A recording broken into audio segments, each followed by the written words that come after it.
Good morning mga kananay. Ayan, ito yung lulutuin natin ngayon. Ayan, yung ating toge. Ayan, tokwa natin. Ito lang pinakasahog natin mga kananay. Ating panggisa. Ayan, sibuyas, bawang.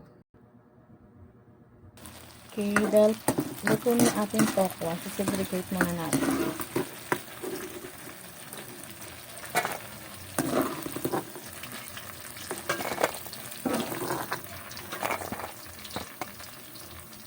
Ayan, mag-gisa na tayo ng ating sibuyas at bawang.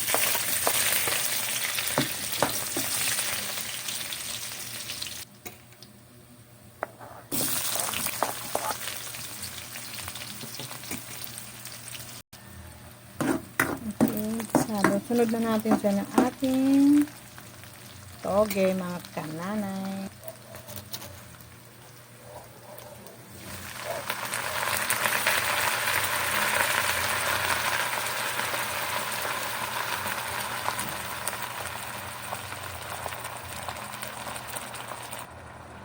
Ilagay na tayong paminta.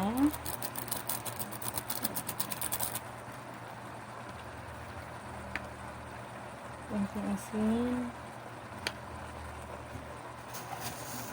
At seasoning.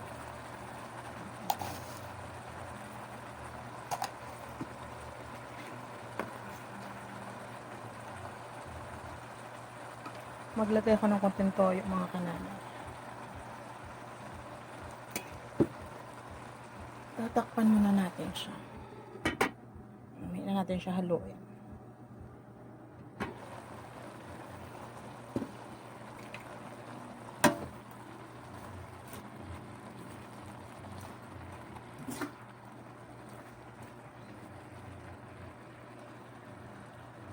Dahil luto na yung sunod na natin ating sahog na tokwa. Yan lang po ang simpleng sahog natin mga kananay.